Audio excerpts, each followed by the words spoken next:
小樹窿傾下偈，感恩嘅力量。大家好，今日想同大家講一講關於感恩。我本身喺中學嘅時候唔係好識去多謝身邊嘅人啦，包括我父母喎。喺細個時候會覺得父母要求好多，好煩啦。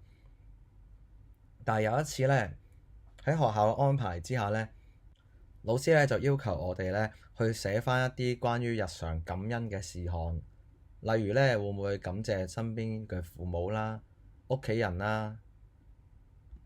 佢叫我哋就寫一封信俾爸爸或者媽媽，甚至係兄弟姊妹都可以嘅，寫返一啲關於日常生活上嘅感恩嘅事情啦。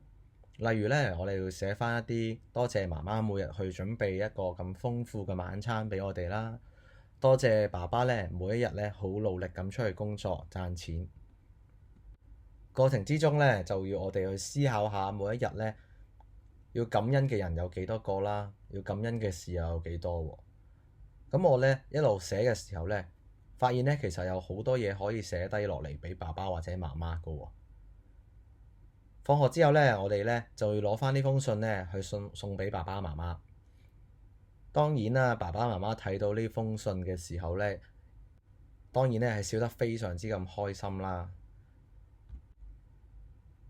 而呢個感恩嘅練習都令到我對身邊嘅事物啦，包括屋企人、同學啦，或者係學習上邊都用一個正面嘅態度去睇。所有嘢都有值得我哋去感恩嘅事情嘅。想聽更多嘅故事歡迎你繼續打嚟關心一線27778899，接通之後再按2字，或者上 YouTube 搜尋小樹窿電台 Podcast 頻道重溫。拜拜。